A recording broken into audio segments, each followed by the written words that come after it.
SS public convent school के online class में आप सभी का स्वागत है। कक्षा 10 के जीव विज्ञान में आज हम लोग श्वसन की क्रिया विधि मैकेनिज्म ऑफ रिस्पायरेशन के विषय में पढ़ेंगे।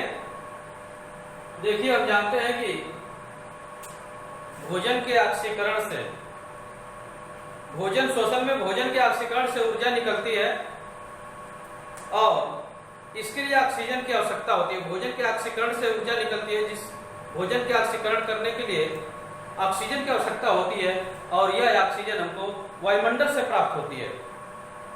श्वसन के अंतर्गत दो प्रमुख घटनाएं होती हैं।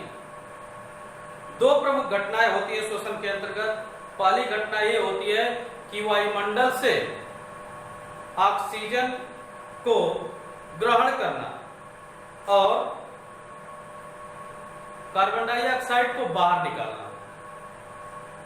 दूसरी घटना होती है कोशिका के अंदर ग्लूकोज के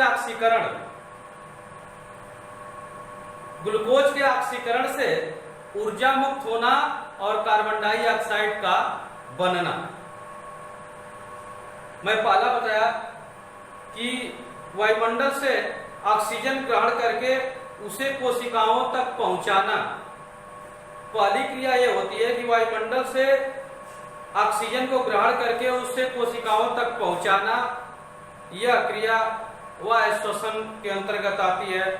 और दूसरा मैं बताया कि कोशिका के अंदर ग्लूकोज के ऑक्सीकरण से ऊर्जा मुक्त होना और कार्बन डाइऑक्साइड का बनना, ये आंतरिक निषेचन होता है।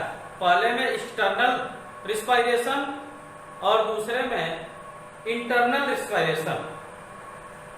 वायुमंडल से ऑक्सीजन को लेकर कोशिकाओं तक पहुंचाना एक्सटर्नल रिस्पायरेशन के अंतर्गत आता है। और कोशिका के अंदर भोजन के ऑक्सीकरण से ऊर्जा मुक्त होना, कार्बन डाइऑक्साइड बनना, यह इंटरनल रिस्पायरेशन के अंतर्गत आता है। आइए देखते हैं एक्सटर्नल रिस्पायरेशन, वह श्वसन क्या होता है, इसके बारे में। वायुमंडल से वायु को ग्रहण करने के लिए जंतुओं में श्वसन अंग होते हैं।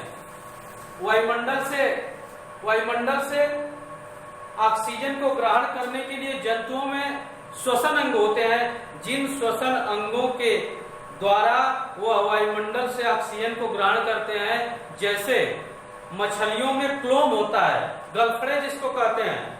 पक्षियों और स्तनधारियों में फेफड़े होते हैं। उसी तरह से कीटों में ट्रेकिया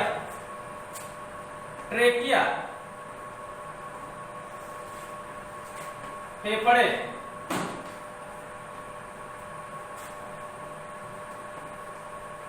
वायुमंडल से ऑक्सीजन को ग्रहण करने के लिए जीवों में श्वसन अंग होते हैं। जैसे बताया कि मछलियों में क्लोम होता है, पक्षियों और स्तनधारियों में फेफड़े होते हैं और कीटों में ट्रेकिया है। श्वसन अंग से वो ऑक्सीजन को ग्रहण करते हैं। और वह श्वसन निम्नलिखित पदों में पूरा होता है। जो एक्सटर्नल रिस्पायरेशन होता है निम्नलिखित पदों में पूरा होता है। पहला पद है श्वासोच्छ्वास, जिसको ब्रीथिंग कहते हैं। ब्रीथिंग जिसको सांस लेना, ब्रीथिंग इसको कहते हैं। इसमें क्या होता है कि वायुमंडल से शुद्ध हवा श्वसन अंगों तक लेकर जाना और क्रिया के फलस्वरूप श्वसन अंगों से अशुद्ध हवा वायुमंडल में छोड़ना, ये ब्रीथिंग के अंतर्गत आता है। वायुमंडल से श्वसनांगों द्वारा शुद्ध वायु ग्रहण करना और प्रयोग के बाद अशुद्ध वायु बाहर निकालना, ये ब्रीथिंग के अंतर्गत आता है, श्वासोच्छ्वास के अंतर्गत। दूसरा इसकी स्टेप है, दूसरा इसका पद है वायु तथा रुधिर के बीच गैसों का विनिमय।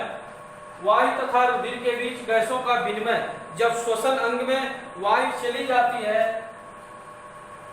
तो श्वसन अंग में वायु चली जाती है तो रुधिर से कार्बन डाइऑक्साइड और श्वसन अंग से ऑक्सीजन का आदान प्रदान वहां पे होता है। ऑक्सीजन और कार्बन डाइऑक्साइड का आदान प्रदान वहां होता है, जिसको कहते हैं वायु तथा रुधिर के बीच गैसों का विनिमय। उदाहरण के रूप में यदि लिया जाए तो उदाहरण के रूप में लिया जाए, मनुष्य के फेफड़े में ऑक्सीजन जाती है, शुद्ध वायु जाती है, और उधर से कार्बन डाइऑक्साइड फेफड़े में आई हुई होती है, और इन दोनों के बीच ऑक्सीजन और कार्बन डाइऑक्साइड का आदान प्रदान होता है। तो इसको वायु तथा रुधिर के बीच गैसों का विनिमय, श्वसनांग में पहुंची वायु तथा रुधिर के बीच O2 ऑक्सीजन और कार्बन डाइऑक्साइड का विनिमय होता है, आदान प्रदान होता है। ऑक्सीजन परिवहन, तीसरी स्टेप इसकी है ऑक्सीजन परिवहन। ऑक्सीजन परिवहन में देखेंगे कि श्वसन अंग में जब वायुमंडल की शुद्ध वायु जाती है उसमें होती है ऑक्सीजन, और यह ऑक्सीजन रुधिर में मिल जाती है। रुधिर में मिलकर वह रुधिर के माध्यम से कोशिकाओं के अंदर जाती है, जिसको कहते हैं ऑक्सीजन परिवहन। रुधिर व उत्तक कोशिकाओं के बीच गैसों का विनिमय।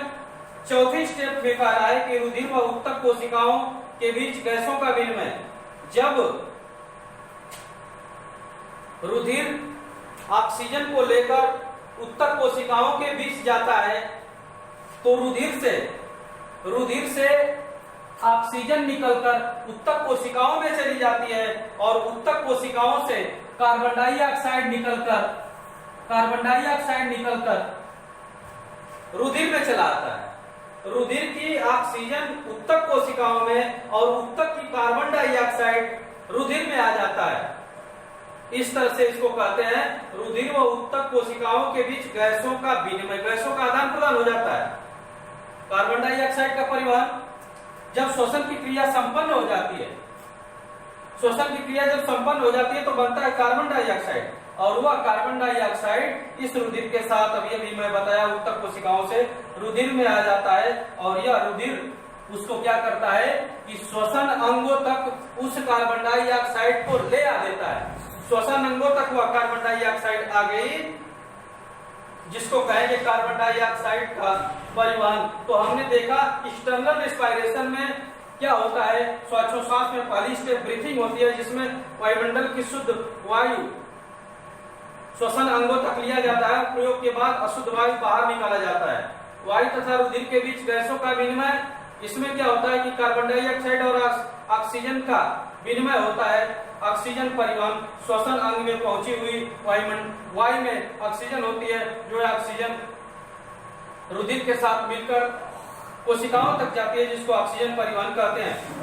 रुधिर व उत्तक कोशिकाओं के बीच गैसों का विनिमय, यह रुधिर जब ऑक्सीजन को लेकर उत्तक कोशिकाओं तक पहुंचता है तो रुधिर में से ऑक्सीजन उत्तक कोशिकाओं में और उत्तक कोशिकाओं से कार्बन डाइऑक्साइड रुधिर में मिल जाता है। इसके बाद फिर रुधिर द्वारा कार्बन डाइऑक्साइड का परिवहन होता है, यानी कि वह कार्बन डाइऑक्साइड श्वसन अंग में आ जाती है, जिस श्वसन अंग से उसको वायुमंडल में बाहर निकाल दिया जाता है। ये रहा श्वसन की क्रिया विधि में एक्सटर्नल रेस्पिरेशन। अगली वीडियो में फिर हम मिलेंगे। बस इतना ही, धन्यवाद।